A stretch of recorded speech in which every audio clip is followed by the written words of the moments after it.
దేవుడు అమూల్యమైన సమయాన్ని సద్వినియోగం చేసుకునేందుకు మనం సజీవులుగా వచ్చినందుకు పరమాత్ముడైన దేవుడికి కృతజ్ఞతాస్తుతులు చెల్లిస్తూ ఉన్నాను.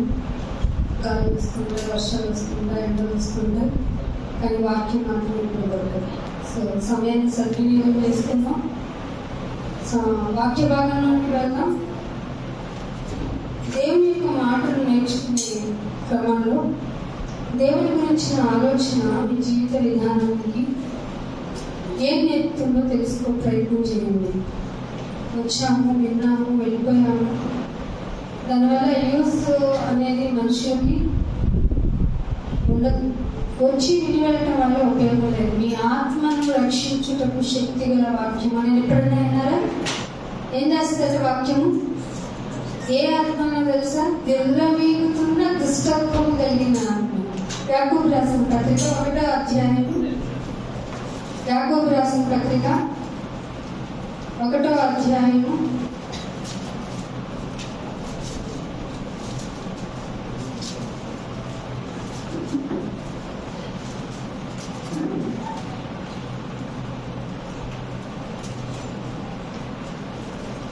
21వ వచనం.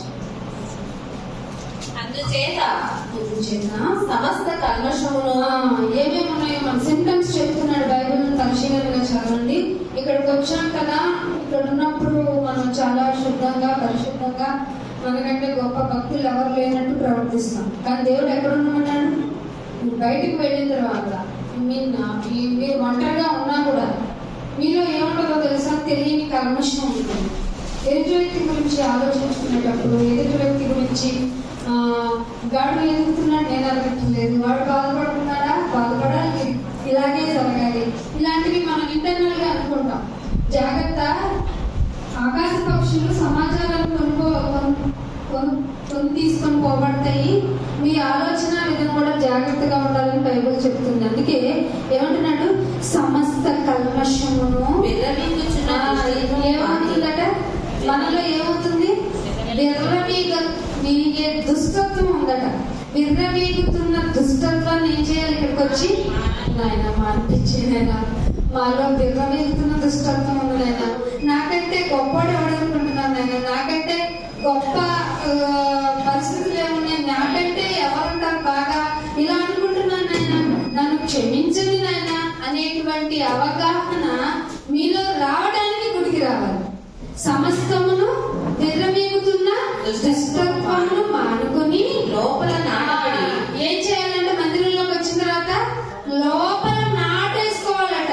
మొక్కలు, విత్తనాలు, వాక్యం అనగా విత్తనము లోపల నాటబడి మీ ఆత్మను రక్షించడం. మీ ఆత్మలను రక్షించుటకు వాక్యం యొక్క పని ఏంటనుకుంటున్నారు? ఒక్కసారి ఉంటే సరిపోదు. మీ ఆత్మలను రక్షించుటకు శక్తి కలిగినది. వాక్యం అంటే ఆషామాషిగా అనుకోకండి. వాక్యం అంటే ఆత్మలను రక్షించేది. Underline this word. ఏంటంట? ఆత్మలను రక్షించుటకు శక్తి గల వాక్యమును వింటంలే, ఇట్లా చెప్పావు వింటంలే అని కాదట. సాఫ్ట్గా నాయన నా మనస్సును ప్లీజ్, ఎందుకంటే శరీరం నాయన ఉప్పంగా చేస్తుంది నాయన, నన్ను పొగిడితే శరీరం హ్యాపీగా ఉండదు నాయన, నేను ఎవరన్నా నన్ను పొగిడితే చాలన్నా అని నేను నాకు అనిపిస్తున్నానంటే, నిన్ను ఎవరన్నా ఎక్కువ పొగిడితే నువ్వు ఏమనుకుంటావంటే నీకు మూడింది అనుకో అని చెప్పింది బైబిల్. ఇలాంటి చాలా చెప్పిందండి బైబిల్. బైబిల్ గురించి కనుక మీరు చక్కగా మీకు ఇంట్రెస్ట్ పెంచుకునే విధంగా మీరు బైబిల్ చదువుకుంటే ఇంతకంటే మంచి బుక్ దొరకదు. లేకపోతే మీకు ఎలా అనిపిస్తుందంటే లోపల దుష్టత్వం ఉన్నా అది విర్రవీగుతున్న దుష్టత్వం అయితే అస్సలు యాక్సెప్ట్ చేయదు. వాక్యాన్ని అస్సలు యాక్సెప్ట్ చేయదు. ఏమంటో తెలుసా? విన్నాలే, రోజు ఇనే వాక్యమేనా, దొరకని వాక్యమా ఏంటి, లేకపోతే మేము బుక్ తీస్తే దొరకదా ఏంటి, మా చదివితే అర్థం కదా ఏంటి అనుకునే స్కాలర్స్ కూడా, చదువుకున్న వారి యొక్క మీకు ఇవరికి కూడా వాక్యం చూపించాను. చదువుకున్న వారి యొక్క ఈ గ్రంథమును తీసుకెళ్లి నాకేమిటో అర్థం కావటం లేదు నాయన, చదవా అంటే ఇది ఏమిటో పరమార్థంగా ఉంది, నాకు అర్థం కావటం లేదు అన్నాడట చదువుకోని వాడు. చదువుకున్నవాడేమో ఎట్లా అన్నాడు కదా, చదువుకోని వాడి దగ్గరికి వెళ్ళాడట. పాపం వాడికి ఏమో స్పెషల్ ఏవో ఉంటాయి కదా, స్పెషల్ ఏవో ఉంటాయి వరాలు. ఆ వరంతో నాకేమన్నా చంపేస్తాడేమో వెళ్తే నాకేం తెలుస్తుందయ్యా, అక్షరమే రాదు కదా నాకు అన్నాడట. సో చదువు వచ్చిన వాడికి బైబిల్ వచ్చేస్తుందని, చదువు రాని వాడికి ఏదో తలాంత ఉండటం వల్ల వచ్చేస్తుందని అస్సలు కాదు. బైబిల్ నీకు తెలియాలంటే ముందు నీలో విర్రవీగుతున్న దుష్టత్వాన్ని, సమస్త కల్మషాన్ని మానుకునేటువంటి పరిస్థితిలోనికి నువ్వు వెళ్ళకపోతే వాక్యము నీకు అర్థం కాదు, సరికదా, నిష్ప్రయోజనము. కాబట్టి వాక్యానికి ఇవ్వాల్సిన ప్రయారిటీ ఇవ్వండి. వాక్యం ఏం చేస్తుంది? ఆత్మలను రక్షించే శక్తి గల వాక్యము. ఆత్మలను రక్షించుటకు శక్తి గల వాక్యం కాబట్టి మీ ఆలోచన విధానం మార్చుకోండి. వాక్యానికి ఎక్కువ ప్రయారిటీ ఇవ్వండి. వాక్యమే నిన్ను రక్షిస్తుంది. ఎప్పటి వరకు? చనిపోయినా తిరిగి లేపుతుంది. అందుకే విత్తనాన్ని భూమిలో వేస్తుంది. ఫస్ట్ కొన్ని రోజులకి ఎలా ఉంటుంది? విత్తనాన్ని భూమిలో వేస్తే ఏమైపోతుంది? కుళ్ళిపోతుంది. అలాగే మనం చనిపోయిన తర్వాత కూడా మన శరీరం కుళ్ళిపోతుంది. కుళ్ళిపోతుంది. కానీ ఒక రోజు నిన్ను లేపుతాడు. బైబిల్ కాన్సెప్ట్ ఏంటంటే పునరుత్థానము. తిరిగి లేస్తాము. తిరిగి లేచే మనల్ని కాపాడేది, రక్షించేది శక్తి కలిగిన జీవవాక్యము. ఈ వాక్యాన్ని మీ దగ్గరికి తెస్తుంటే ఏమన్నారంట? యెషయా గ్రంథం పాఠంలోకి వచ్చేద్దాం. 7వ అధ్యాయము 13వ వచనం చూడండి. శ్రద్ధగా వాక్యాన్ని చూద్దాము. దేవుని మాటలు మన హృదయాల్లో ఉంచుకుందాము. యెషయా గ్రంథము 7వ అధ్యాయము 13వ వచనం. అతడు ఇలాగు చెప్పెను, దావీదు వంశస్థులారా వినండి. మనుషులను విసిగించేస్తున్నారు. దేవుని మాట చెప్తుంటే మనుషుల్ని విసిగిస్తున్నారు. ఇది చాలదనుకొని నా దేవుడిని కూడా విసిగిస్తారా? చాలండి, నా దేవుణ్ణి కూడా విసిగిస్తారా? నిన్నెప్పుడు విసిగించామయ్యా? ఎప్పుడు విసిగించారో చెప్పనా? మన ఫోర్ ఫాదర్స్ ఉన్నారు కదా, ప్రతి దానికి ఫర్ ఎగ్జాంపుల్ అని తీసుకోవడానికి ఎవరో చెప్పండి. ఎవరో ఒకళ్ళు చెప్పారు. ఇశ్రాయేలీయులు, మన ఫోర్ ఫాదర్స్.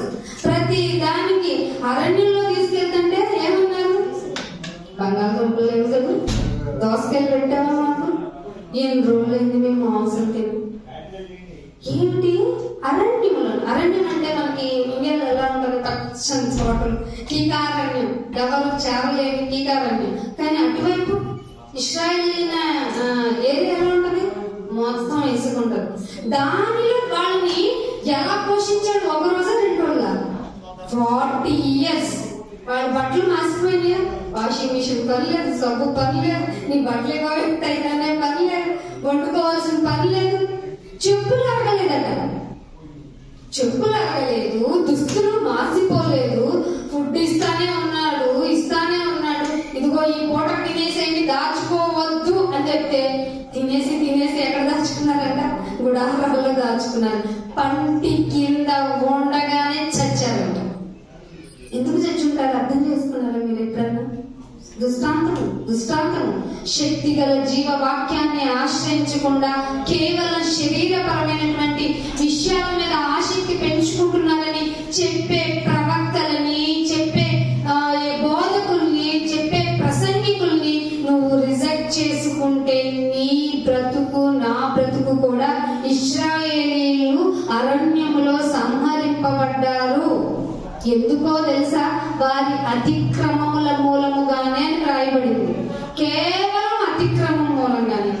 ఆయన మేం చేసిన తప్పేముంటది, మా వల్ల మీకేం జరిగింది అని అంటూ ఉంటారు. అబ్బాయి మీ వల్ల చాలా జరిగింది అన్నాడు. అదే యెషయా గ్రంథము సంఖ్యాకాండము 16వ అధ్యాయము 9వ వచనం చూడండి. సంఖ్యాకాండము 16వ అధ్యాయము 9వ వచనం. సంఖ్యాకాండము అందరూ తిందమ్మా చదువు. తన మందిర సేవ చేయడానికి యెహోవా మిమ్మును తన యొద్దకు చేర్చుకొనుటయు మీరు సమాజం ఎదుట నిలిచి వారు చేయవలసిన సేవ చేయునట్లు ఇశ్రాయేలుల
లోపల పడిని ఉంటాయో ఓడతాయో మాకు అర్థం కావట్లేదు. శరీరపరమైన ఆలోచనలు పక్కకు పెట్టండి. మీ ఆత్మలను రక్షించుటకు శక్తి గల వాక్యాన్ని ప్లీజ్ ప్లీజ్ సాత్వికంతో అంగీకరించండి.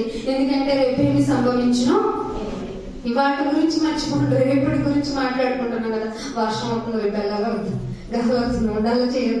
ఈ ఆలోచన మానేయండి. చూడండి మనం ఎంత అల్ప విశ్వాసం వల్లేనండి నువ్వు నడిచి నాతో పాటు వచ్చి అన్నాడు పేతురు గారిని. ఎక్కడ నడుస్తుంటే నీళ్ళ మీద నడుస్తుంది. బాబాయ్ నేనేం నీళ్ళ మీద నడుచున్నాను అని వాటర్ వైపు సముద్రం వైపు చూశాడు, అంతే పక్కన మునిగాడు. మన జీవితాలు కూడా అంతే. లోకం వైపు చూసామంటే చాలు మునిగిపోతాం. మనం చూడాల్సిందే ఎటువైపు? క్రీస్తు వైపు, యేసు వైపు చూడు. సాంగ్ ఉంది కదా, భారం మోస్తుంది, ఘోరమైన పాప భారం అండి.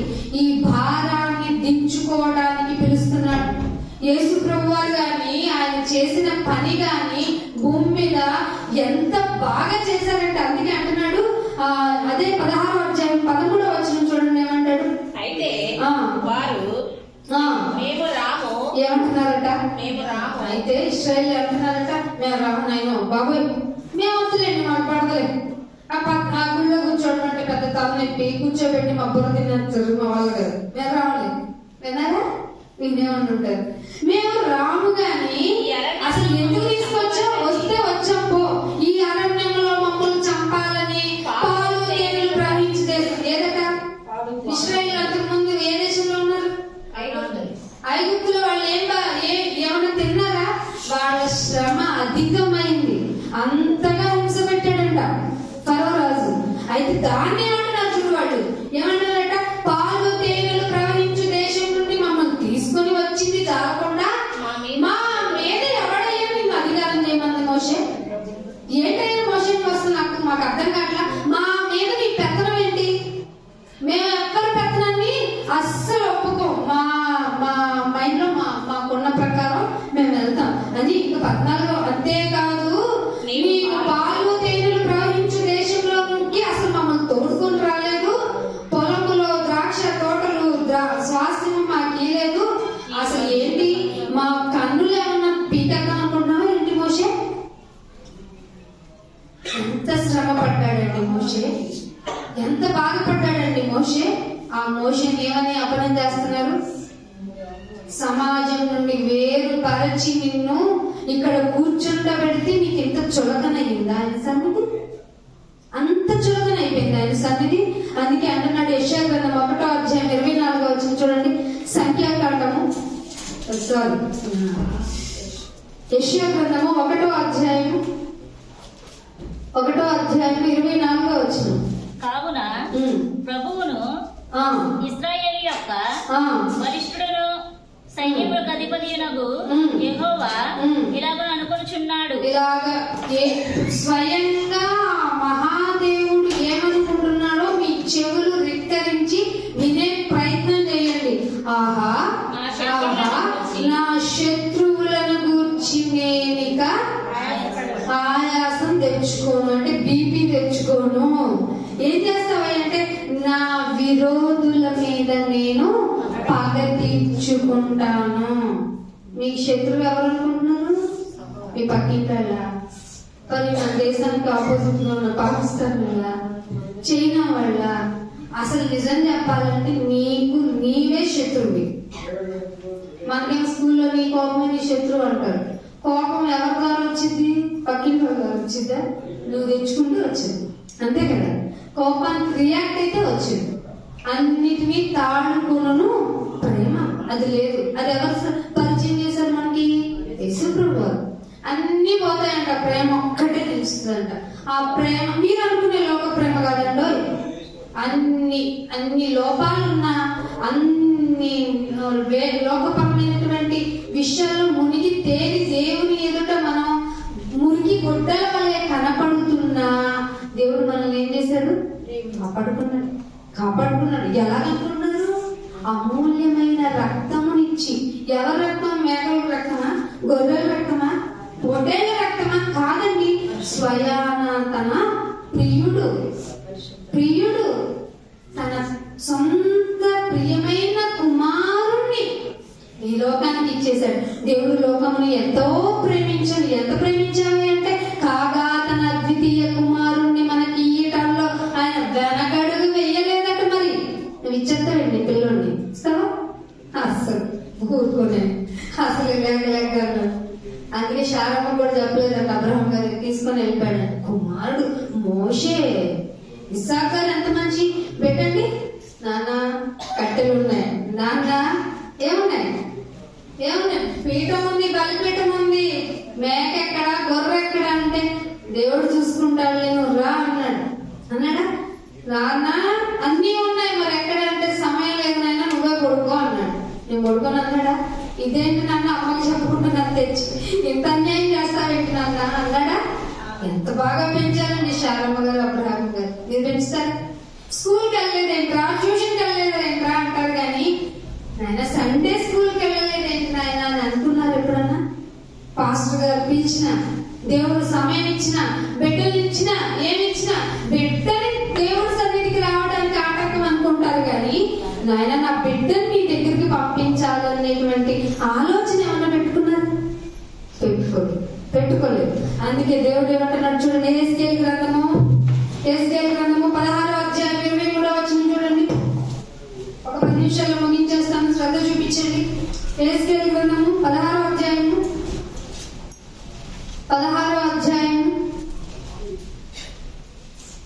23వ వచనం. ఇంతగా చెడుతనము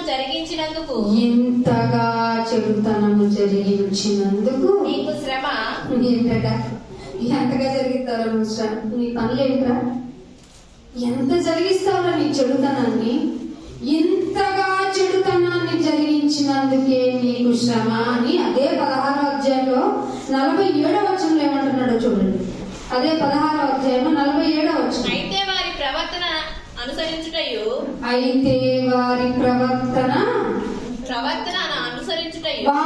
ప్రవర్తనను అనుసరించుటయు వారు చేయు హేయ క్రియలు చేయటం ఏమనుకుంటారంటే it is very very simple matter. You know ఇప్పుడున్న ఈ ట్రెండీ లోకంలో, ఇప్పుడున్నటువంటి ఈ సెంచురిక్ లైఫ్ లో, ఈ రోబోటిక్ లైఫ్ లో మనం చేసేవన్నీ చాలా స్వల్పమైనవి తెలుసు అనుకుంటున్నారట.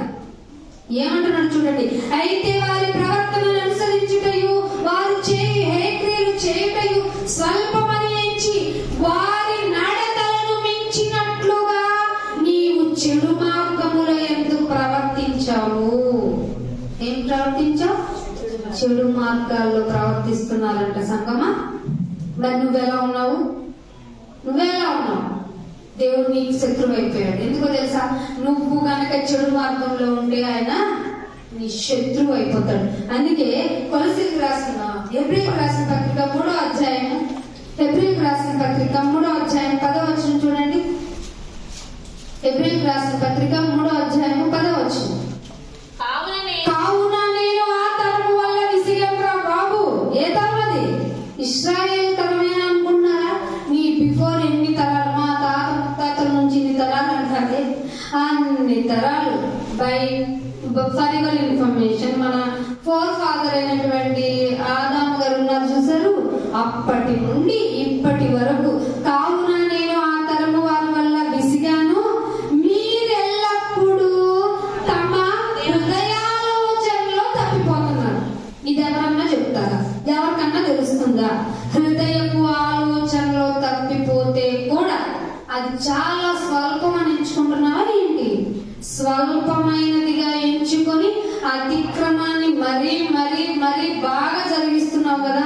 నేను నా కోపాన్ని అణచుకొని అని ఉంటుంది చూడండి. ఇర్మియా గ్రంథము 6వ అధ్యాయము 11వ వచనం చూడండి. ఇర్మియా గ్రంథము 6వ అధ్యాయము 11వ వచనం. 6వ అధ్యాయము 11వ వచనం. కావున నేను క్రోధముతో నిండి ఉన్నాను, నేను నీకు శత్రువు అయ్యాను. అంటే నువ్వు నన్ను తక్కువ అంచనా వేయకు, మనుషులను అంచనా వేసినట్టు నన్ను అంచనా వేయకు. నేను క్రోధముతో నిండి ఉన్నాను. ఆ క్రోధాన్ని అణచుకొని మీ బైబిల్లో 2 సార్లు ఉందా? 2 సార్లు బైబిల్లో 2 సార్లు ఏమన్నా ప్రింట్ తప్పబడింది అనుకున్నారా ఏంటి? ఏ మాట అయినా చెప్పాలంటే ఎన్నిసార్లు చెప్తారు మీరు? మైండ్లోకి ఎక్కాలంటే 1కి 2 సార్లు చెప్పాను, 1కి 2 సార్లు చెప్పాను అంటారా లేదా? అందుకే అంటున్నాడు, నేను కోపమును అణుచుకొని నా వల్ల కాదురా అని విసిగిపోయాను. ఒక్కడు కూడా తప్పించుకోడు. మీలో ఒక్కడు కూడా తప్పించుకోరు. సమస్తాన్ని డిస్ట్రాయ్ చేస్తారు. ఇంకొక చోట అంటాడు, విజిలేసి పిలుస్తున్నాను మిమ్మల్ని అంటాడు, తోడ చరుచుకొని పిలుస్తున్నాను. ఇలా చెప్పినా మనలో రోషం రాదు. ఎందుకో తెలుసా? విర్రవీగుతున్న దుష్టత్వం వల్ల. ఆ విర్రవీగుతున్న దుష్టత్వం నీలో చూచి దేవుడు తన కోపాన్ని అణచుకొని విసిగిపోయాడట. మీరేమన్నా వస్తున్నాం కదా, వచ్చి వెళ్ళుట వలన ఉపయోగం లేదు మిత్రమా. వచ్చి వెళ్ళుట వల్ల ఏం లాభమయ్యా? ఆ వాక్యముని హృదయంలో ఫలించినప్పుడు, ఆ వాక్యముని నడతని సరిచేయనప్పుడు, లోకంలోకి వెళ్ళినప్పుడు ఆ లోకమాలిన్యము అంటకుండా ముష్కరులైన ఈ లోకములో నువ్వు నిష్కలంకముగా నిందారహితుడుగా ఉండాలి అంటే ఆయన యందు భయభక్తులు కలిగి ఉండటంలో స్వల్పమైన దాన్ని కూడా నువ్వు టచ్ చేయకూడదు. ఏం చేయలేదండి మోషే గారు. వాటర్ అడుగుతున్నారు పద్దాకా, నేను ఇవ్వనా అని వెళ్ళి బండతో మాట్లాడమన్న విషయాన్ని జస్ట్ మర్చిపోయి ఆవేశంలో బండతో చేతిలో కర్ర ఉంది కదా అని కొట్టాడు. అక్కడేం మాట్లాడు. ఇశ్రాయేలు సమాజం ముందు నన్ను అవమానపరచడానికి నువ్వు ఏది చేసినా నేను ఒప్పుకుంటాను అనుకుంటున్నావా మోషే? నువ్వు ఆ కానాన్ని చూడవు అన్నాడు. స్వల్పమైనవి కదా టీ చూడటం, స్వల్పమైనవి కదా రీల్స్ చూడటం, స్వల్పమైనవి కదా ముసలమ్మ ముచ్చట్లు చెప్పుకోవడం, స్వల్పమైనవి కదా పక్కింటి వాళ్ళతో ఎదురింటి వాళ్ళ గురించి బాధకని వేయటం అనవసరము. నువ్వు భక్తి విషయంలో నువ్వు సాధన చేసుకోవాలి. నిమిషం ఇందాక విన్నావు కదా, ఏ నాటి కీడు నీకు తెలుసండి. కీడు ఎప్పుడవుతుందో తెలియదు కదా. మరి ఎంత అలర్ట్ గా ఉండాలి మనలో దుష్టత్వం. మనం ప్రేయర్ కూడా చేసుకునేవి తెలుసా. అమ్మాయి ఖాళీ దొరికింది, అక్క ఏం చేస్తున్నావు, ఏమంట, ఇదెలా ఉంటా అదెలా ఉంటా, వంటమంట, అంత మనమే. సమయాన్ని ఏం చేసుకుంటాం? నిజం చెప్పండి, దుర్వినియోగం కదా. దానికి కౌంట్ చెప్పొద్దా? ఇంట్లో స్వల్పమైన విషయంలో దేవుడు కౌంట్ చేయకుండా ఉండడు. ఇక మనం చేసే అతిక్రమాలు చూడండి రోజుకి ఎన్ని కౌంట్ అవుతాయి. అందుకే దేవుడు ఏం చెప్తున్నాడు తెలుసా? అరే నువ్వు నాకు శత్రువు అయిపోయావు, నేను నీకు శత్రువు, నీకు నాకు విరోధమే ఉంది, కానీ నీకు లాస్ట్ ఛాన్స్ ఇస్తున్నానని చెప్పి యెషయా గ్రంథం 7వ అధ్యాయం 15వ వచనంలో ఒక మాట చెప్తున్నాడు చూడండి. యెషయా గ్రంథం 7వ అధ్యాయము 15వ వచనం. మనకి తోడుగా ఉంచుతానన్న ఒక వ్యక్తి గురించి మనతో మాట్లాడుతున్నాడు. విసర్జించుటకును మేలును కోరుకొనుటకును అతనికి తెలివి వచ్చినప్పుడు, దాని ముందు వచ్చిన చదవండి. కాబట్టి ప్రభువు తానే డిసైడ్ అయిపోయాడు. ఏమిటట? దేని గురించట? కాబట్టి ప్రభువు తానే ఒక సూచన మీకు చూపుతాడు. ఆలకించండి. కన్యక గర్భవతి. మరి ఇన్ఫర్మేషన్ 10,000 సంవత్సరాల క్రితం ఉన్నటువంటి తోడేళ్ళని 2 పిల్లలు పుట్టించారు. ఎట్లాగో తెలుసా? అమ్మలేదు, నాన్నలేదు, ఓన్లీ DNA ద్వారా. టెక్నాలజీ ఇప్పుడు ఎంత బాగుంటుంటే దేవుడి దృష్టిలో టెక్నాలజీ ఎలా ఉంటుంది? కన్య చాలదా? ఆయన అనుకుంటే కన్యతో కూడా పనిలేదు, కానీ రక్త మాంసములలో పాలివాడవ్వాలి, అందుకు కన్య ద్వారా రావాలి. అదే మీకు సూచన. అదే మీ మధ్య నా మధ్య ఉన్న విరోధాన్ని తీసివేయాలి అంటే కన్యక గర్భవతి కుమారుణ్ణి కనును, అతనికి ఇమ్మానుయేలని పేరు పెట్టును. ఇమ్మానుయేలనగా దేవుడు మాకు తోడై ఉన్నాడు. నాయన ప్లీజ్ మా పాపాలను క్షమించు. ఆయన మాకు తోడై ఉన్నాడు, మా కొరకు వచ్చాడు, మాకు పాప క్షమాపణ భిక్ష పెట్టి మా కొరకు రక్త క్రయధనములు చెల్లించాడు. అందుకే నేను రక్షణ పొందాను. అందుకే ఈ వారం ఏదో వారం చేస్తారు. ఏ వారం చేశారా? అందుకే మీరు మత్తయి సువార్త 21లోకి వెళ్తే ఒక గాడిదను పెట్టుంటాడు ఒక మనుష్యుడు. గాడిద మూడ తీసుకొని వచ్చింది అంటాడు కదా. ఎవరన్నా అడిగితే ఏమని చెప్పమంటాడు? అది ఇలా నేను కావాలనుకుంటున్నాడు. ఈ తరంలో నా కొరకు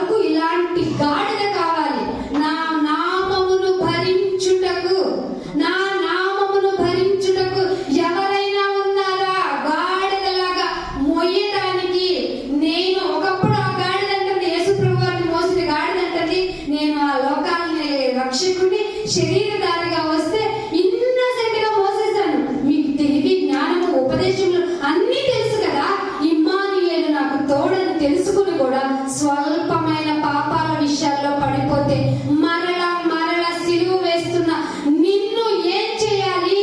తిరిగి ఆ నరకంలో కదా పడేయాలి. కానీ దేవుడు అంటున్నాడు, మీరు క్రీస్తు నందు ఉంటే ఏం వెతకాలి? పైనున్న వాటినే వెతకండి. మీరు బాప్తిస్మం పొందుకుంటే పైనున్న వాటిని వెతకండి. పైన ఏమున్నాడు?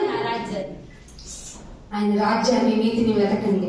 ఆయన రాజ్యము, నీతిని వెతకాలంటే ఈ లోకంలో ప్రతి క్షణము ఆయన రిమైండ్ చేసుకోవాలి. సో సంఘముగా కూడుకొనుట మేలు జరగాలి. ఆ మేలు జరగాలంటే మీరు టేబుల్లో చెయ్యి వేయాలి. టేబుల్ అంటే ఈ టేబుల్ కాదు. టేబుల్ అంటే బల్లా చదువుకున్నారు కదా అదనుకోకండి. దేవుడు కోసం నిర్మించబడిన ఆ శరీరాన్ని, రక్తాన్ని మీరు తీసుకొని, మేము కూడా ప్రాణము పెట్ట బద్దులము నాయన అని రండి. ఈ లోకం అనే సమాజంలోనికి వచ్చి క్రీస్తు ఎలా బలైపోయాడో మౌనముగా ఉన్నాడంట. గొర్రె వచ్చి కత్తిరించు అని ఎదుట మనం అసలు మనకు మౌనం వచ్చేది. ఎవరు తెచ్చిపోతే మౌనం అవుతుంది 2 నిమిషాలు మాత్రం. రోజంతా మౌనంగా కూడా ఉండదు. గొర్రె కత్తిరించు, వచ్చి కత్తిరించు అని ఎదుట గొర్రె ఎలా మౌనంగా ఉంటుందో ఈ సమాజంలో మౌనాన్ని నేర్చుకో. నీ సహనము సకల జనులకు తెలిసేంత మౌనం నీలో రావాలి. ఇందాక అనుకున్నారు కదా, న్యాయం ఎవరు తీర్చాలి? పగ తీర్చుకుంటా ఆయన. మనకెందుకు? ప్రార్థన చేయండి, సమాజంలోకి వెళ్ళండి. ఆయన రక్తాన్ని, ఆయన శరీరాన్ని తీసుకుంటున్న మీరు ఆయన ఏ విధంగా తగ్గించుకున్నారు. చాలా మంది కాళ్ళు కడగటం నేర్చుకున్నారు. కాళ్ళు కడగటం కాదు, కాళ్ళు కడగటానికైనా నేను రెడీ అని తల దించుకొని సేవాభావం కలిగి ఉండటమే లక్షణం. అలా చేసే రిజంబల్నెస్ గా చూపించడమే మీ పాదాలను కడిగి చూపిస్తున్నాను రండి అని చెప్పడం. సో మీ జీవితాన్ని ఎలా తగ్గించుకుంటారో, స్వల్ప విషయాన్ని కూడా వదిలిపెట్టండిరా. నా కోపాన్ని అణుచుకొని విసిగి ఉన్నారని ఆయన క్రోధానికి గురి అవుతారు. లేదు, మీ రక్త మాంసంలో ఇదిగో మీ బిడ్డ యొక్క రక్తాన్ని తాగుతున్నాం నాయన, ఇదిగో మళ్ళీ లోకంలోకి వెళ్ళిపోతున్నాం.